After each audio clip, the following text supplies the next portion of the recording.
Everyone, आपका बहुत बहुत स्वागत है आपके अपने चैनल करिश्मा एकेडमी पर। आज मैं आपके लिए लेके आई हूँ इकोनॉमिक्स की class, money and banking chapter के मोस्ट इम्पोर्टेंट एमसीक्यूज। और इसमें से पक्का है 3-4 नंबर के फंसेंगे, गारंटी है। स्टार्ट करते हैं हम। फर्स्ट है हमारा, विच of the following is the function of a commercial bank. इनमें से वो कह रहा है, इनमें से कौन सा जो है वो कमर्शियल बैंक के फंक्शन है, यानी वो कौन कौन से काम करता है commercial bank. Commercial bank accepting deposit, यानी जो हम मतलब जमा करते हैं उसको एक्सेप्ट करना। Agency function, credit creation, all. तो बैंक जो है ना, कमर्शियल बैंक हमारे लिए ये सारे काम करता है। देखो हम क्या करते हैं, पैसे भी जमा करवाने जाते हैं, ठीक है। क्रेडिट क्रिएशन का मतलब होता है कि वो उधारी देता है, जो उसके पास उधारी आती है वो उसको आगे उधारी देके ना उससे क्रेडिट क्रिएशन करता है, कई गुना ज्यादा कर लेता है, ठीक है। तो वो भी करता है ये। और एजेंसी फंक्शन भी करता है, ठीक है। एजेंसी फंक्शन जैसे उस एजेंट का काम करता है, पैसे कह सकते हो किसी के बेस पे, यानी जैसे मैं हूं, मैंने किसी के लिए चेक काटा तो वो मेरे भी हाथ पे कर रहा है ना, उसको पेमेंट करेगा, तो वो क्या है, एक तरह से एजेंसी फंक्शन है, ठीक है। यानी वो एज ए एजेंट काम कर रहा है वो मेरे लिए, ठीक है। तो इसके फंक्शन क्या हो जाएंगे, ऑल। यानी वो क्या करता है, डिपॉजिट को एक्सेप्ट भी करता है, क्रेडिट क्रिएशन भी करता है और एजेंसी फंक्शन भी करता है वो, ठीक। नेक्स्ट है हमारा, what are the alternative measures of money supply in India. Bharat में जो मनी सप्लाई है उसको कैसे मेजर करते हैं, ठीक है। मतलब या आप ऐसे कह सकते हो, इसमें किस किस को इंक्लूड किया जाता है सप्लाई, मनी सप्लाई में। M1 को, मनी 2, M2, M3 या ऑल, सारे ही आते हैं इसमें, ठीक है। क्या क्या होता है, M1 होता है, M2 होता है, M3 होता है और M4 होता है, ठीक है। M1 क्या है, सबसे लिक्विड मेजर है, मतलब सबसे ज्यादा तरल होता है ये, ऐसे कह लो आप इस, ठीक है। ये नैरो भी होता है और लिक्विड भी ज्यादा होता है, ऐसे कह लो, ठीक है। इसमें क्या क्या इंक्लूड करते हैं, एक तो करेंसी, कोइन, जितने भी मतलब सारा करेंसी है, पेपर करेंसी है, चाहे वो सिक्के है, वो सारे इसके अंदर इंक्लूड होते हैं। और क्या होता है, डिमांड डिपॉजिट, यानी बैंकों में जितना जमा कराया है वो सारा होता है जमा, ठीक है। और होता है अदर डिपॉजिट में आ जाता है, यानी इसके अंदर 3 चीजें इंक्लूड करते हैं M1 के अंदर। एक तो करेंसी हो गई, दूसरा हमारा जो डिमांड डिपॉजिट हो गया, यानी बैंक के पास जो भी जमा है कैश में, और तीसरा हो गया अदर डिपॉजिट आ जाएंगे, ठीक है। यानी जैसे सेविंग वगैरह होगी वो वाले इसमें आ जाएंगी।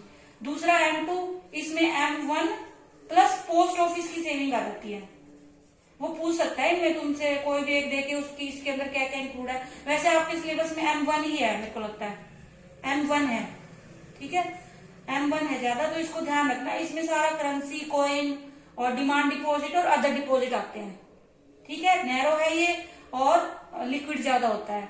M2 में M1 प्लस पोस्ट ऑफिस की सेविंग आ जाती है, ठीक। M3 में क्या आता है, M2 और टाइम डिपॉजिट आ जाता है बैंक के।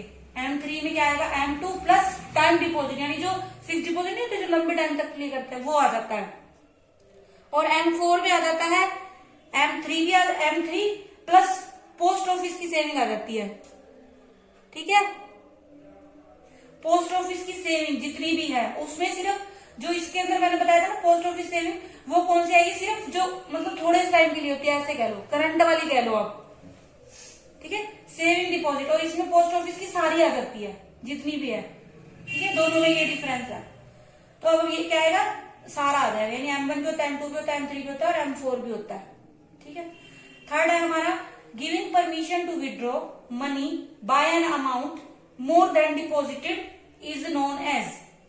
यानी विड्रॉ, यानी देखो, giving permission to withdraw money by an amount more than deposit, यानी बैंक में कई बार पता है बैंक क्या करता है, जब कई बार क्या होता है, हमारे बैंक में जमा कम होता है, लेकिन हम क्या होता है उससे ज्यादा निकाल सकते हैं, तो वो एक फैसिलिटी होती है बैंक को ना, अपने कस्टमर्स को देता है, सभी को नहीं देता। जो उसके मतलब ज्यादा लोयल कस्टमर होता है, आप ऐसे कह लो, या जिनकी ज्यादा वो होती है, जो ये ज्यादा यूज करते हैं बैंकिंग उसको, तो उनको देता है, मतलब सभी को नहीं मिलता। ये क्रेडिट कार्ड पे मिलता है, जैसे होता है ना क्रेडिट कार्ड होता है जिनके पास, उनको ये फैसिलिटी मिलती है। यानी कि अगर आपके अकाउंट में कम जमा है तो भी आप ज्यादा उसमें से खर्च कर सकते हो, ठीक है।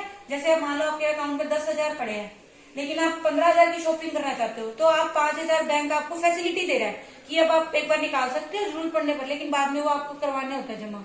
ठीक है, उसको क्या बोलते हैं? एडवांस बोलते हैं, लोन बोलते हैं, ओवरड्राफ्ट बोलते हैं, या नन बोलते हैं। तो ये आपकी अकाउंट्स में भी आपकी ये वाली टर्म आती है, उसको ओवरड्राफ्ट बोलते हैं।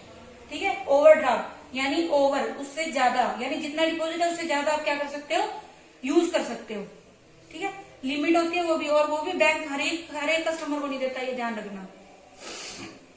नेक्स्ट है हमारा who circulates all mint and 1 rupee note in India, यानी जो भी मतलब जितने भी मतलब आप कह लो रुपीज हैं, पैसे हैं, या उसकी सप्लाई जो है इंडिया में कौन करता है? ऐसे कह लो मनी की सप्लाई कौन करता है इंडिया में? स्टेट गवर्नमेंट करती है? नहीं। मिनिस्ट्री ऑफ फाइनेंस ये भी नहीं करता, आरबीआई करता है। आप देखते हो, मतलब आपने सुना होगा, सबसे फंक्शन ही पहला क्या है? इशू करना, नोट जारी करना। ठीक है, मतलब क्या करता है? आरबीआई करता है। ठीक है, एक चीज इसमें ये ध्यान रखना, ये क्वेश्चन आपका आ जाता है कि जो प्रोड्यूस करता है, देखो जो पेपर करेंसी होती है ना, पेपर करेंसी, उसको तो आरबीआई वो करता है, प्रोड्यूस करता है। ठीक है, और जो 1 रुपी का नोट होता है और जो सिक्के होते हैं उसको गवर्नमेंट करती है। ये ध्यान रखना, ये क्वेश्चन बनता है। 1 रुपी नोट एंड कॉइन्स कह लो, अदर कॉइन्स, तो उसमें क्या आ जाता है? ये तो गवर्नमेंट वो करती है प्रोड्यूस, और ये कौन करता है? आरबीआई। और सप्लाई, सारे चीजों को सप्लाई कौन करता है? चाहे वो सिक्के हो चाहे वो पेपर हो, सप्लाई कौन करता है? आरबीआई ही करता है। यानी कंट्रोल कौन करता है? पैसे कह लो, आरबीआई करता है। ठीक है, नेक्स्ट है हमारा which is the most liquid measure of the money supply. अभी मैंने आपको बताया था मोस्ट लिक्विड, अभी ऊपर बताया था ना, M1 है, M2 है, M3 या M4। अभी बताया था सबसे ज्यादा लिक्विड M1। क्यों है लिक्विड? क्योंकि इसमें कैश इंक्लूड है, कॉइन्स, सिक्के, और डिमांड डिपॉजिट, यानी आपको कभी भी जरूरत है तो आप बैंक से जाके यूज कर सकते हो कैश, मतलब पैसे को, और अदर डिपॉजिट आ जाएंगी। ठीक है, तो M1 ज्यादा तरल है। ठीक है, लिक्विड है। नेक्स्ट है which of the following is the narrow measure. Narrow वाला भी मैंने अभी आपको बताया था, M1 ही है।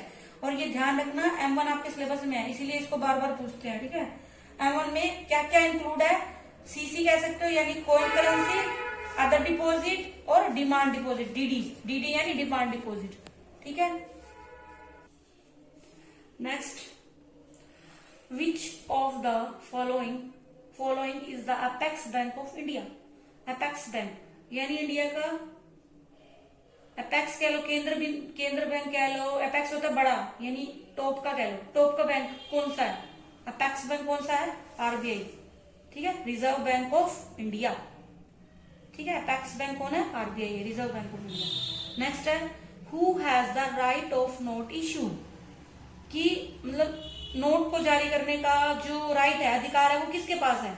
सेंट्रल बैंक के पास है, गवर्नमेंट के पास है, कमर्शियल बैंक के पास है, या कोऑपरेटिव बैंक के पास है। अभी मैंने आपको बताया कि जितनी भी पेपर करेंसी है या जितने भी नोट है वो कौन जारी करता है?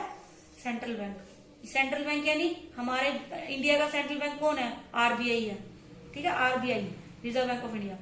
नेक्स्ट है the ratio of total deposits that a commercial bank has to keep with RBI is called. ठीक है, मतलब कि टोटल डिपॉजिट का कमर्शियल बैंक जो है ना, अपनी टोटल डिपॉजिट का कुछ हिस्सा किसके पास रखते हैं? रिजर्व बैंक, सॉरी हाँ, आरबीआई के पास रखते हैं। तो उसको क्या कहते हैं हम? एसएलआर बोलते हैं। एसएलआर मतलब statutory liquidity ratio, CRR cash reserve ratio, LSR liquidity liquid statutory ratio, मतलब ऐसे ही बना रखा है ये, डिपॉजिट रेशियो। ठीक है, तो जो होता है ना वो क्या होता है? सीआरआर होता है, कैश रिजर्व रेशियो, यानी कि सारे कमर्शियल बैंक अपने डिपॉजिट का, टोटल डिपॉजिट का कुछ परसेंट किसके पास रखते हैं? आरबीआई के पास रखते हैं। वो उसको क्या बोलते हैं हम? कैश रिजर्व रेशियो बोलते हैं। और ये कितनी है प्रेजेंट में? 4% है, मोस्टली यही रहती है 4%। ठीक है, सीआरआर। नेक्स्ट है डिमांड डिपॉजिट इंक्लूड। अभी हम पढ़ रहे थे ना M1 में क्या क्या इंक्लूड है? करेंसी, कॉइन है, डिमांड डिपॉजिट है। अब उसने पूछा उस डिमांड डिपॉजिट में क्या इंक्लूड होता है? क्या इंक्लूड होता है?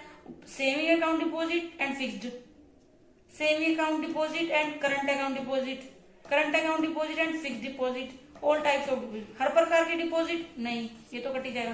फिक्स्ड तो जो होता है मतलब देखो डिमांड डिपॉजिट का मतलब है डिमांड, यानी आप जब भी मांगो आपको तुरंत मिल जाए, उसको बोलते हैं डिमांड डिपॉजिट। ठीक है, लेकिन जो फिक्स डिपॉजिट है वो तो फिक्स टाइम के बाद मिलता है। मान लो आपने 5 साल के लिए जमा किए तो आपको 5 साल के बाद मिलेंगे, वो 10 साल के लिए तो 10 साल के बाद मिलेंगे, तो आप इसको डिमांड डिपॉजिट तो बोल ही नहीं सकते हम। ठीक है, तो ये ऑप्शन तो वैसे ही कट हो गया। आप जहाँ पे फिक्स डिपॉजिट है वो ऑप्शन तो कट गया अपने आप, फिक्स कट गया तो ऑल वाला तो अपने आप ही कट गया। तो हमारा आंसर क्या आ जाएगा, सेविंग एंड करंट अकाउंट वाला। ठीक है, यानी जो बचत खाते होते हैं, छोटी छोटी बचत हम अपनी जमा करते हैं और करंट वो वाले वो आएगा। ठीक है, ध्यान रखना, यानी डिमांड डिपॉजिट जब भी हम आगे हमें तुरंत हम यूज कर सके उसको, हमें मिल जाए वो, उसको बोलते हैं। ठीक, नेक्स्ट है हमारा what are the advantages of the barter system. Barter system की एडवांटेजेस पूछी है। ठीक है, बार्टर सिस्टम समझते हो, मतलब गुड्स के बदले गुड्स। पहले क्या होता था, मनी नहीं होती थी तो पता क्या करते थे, गुड्स के बदले गुड्स ले लेते थे। जैसे मेरे पास समझ लो गेहूं एक्स्ट्रा है और तुम्हारे पास राइस एक्स्ट्रा है, तो एक दूसरे से एक्सचेंज कर लेते थे, कोई पैसा नहीं होता था बदले में। ठीक है, बस चीजें लेके एक दूसरे की हम क्या करते हैं, मतलब खुद की अपनी जो वांट्स होती थी उसको सेटिस्फाई करते थे। ठीक है, तो उसको बोलते हैं बार्टर सिस्टम। अब उसने पूछा है उसकी एडवांटेजेस क्या है। सिंपली सिस्टम है ये, हाँ सिंपल सिस्टम है। मोर म्यूचुअल कोऑपरेशन, हाँ एक दूसरे का क्या होता है, आपस में कोऑपरेशन बनता है मतलब। ठीक है, और नो इकोनॉमिक डिस्पैरिटी, हाँ इकोनॉमिक, क्योंकि पैसा ही नहीं था तो इकोनॉमिक उसका तो सवाल ही पैदा नहीं होता, तो इसका क्या आ जाएगा, ऑल। ठीक है, इसका आंसर क्या आएगा, ऑल। ये सारी ही उसकी क्या है, एडवांटेजेस है। नेक्स्ट है फुल फॉर्म ऑफ एटीएम, ये तो बच्चे बच्चे को पता है वैसे, ऑटोमेटिक टेलर मशीन। ठीक है, ना तो ये है ना ये है ना ये है, automatic teller machine. Reserve Bank of India was established, यानी रिजर्व बैंक आरबीआई कब बना था, ये बना था 1935 में। ठीक है, आरबीआई कब बना था, 1935 में। नेक्स्ट है विद, ये तो आपको मतलब क्रैम करना पड़ेगा एक तरह से, ऐसे कह लो 1935 with which Narasimha committee is related to, यानी नरसिम्हा कमेटी किससे रिलेटेड है, टैक्स रिफॉर्म से, बैंकिंग रिफॉर्म से, एग्रीकल्चर रिफॉर्म से, नन। तो किससे रिलेटेड है, बैंकिंग रिफॉर्म से रिलेटेड थी ये वाली committee. Who is the custodian of the Indian banking system, कौन है कस्टडियन, आरबीआई है। ठीक है, ना तो एसबीआई, क्योंकि सेंट्रल बैंक यही है, टैक्स बैंक यही है, तो कौन है, आरबीआई है। ठीक है, तो आप मेरी वीडियोस को देखते रहिए, लाइक करते रहिए और शेयर करते रहिए, और जिन्होंने अभी तक मेरे चैनल को सब्सक्राइब नहीं किया है वो सब्सक्राइब कर ले और सब्सक्राइब करें, और बेल आइकन पर भी क्या कर ले, दबा ले।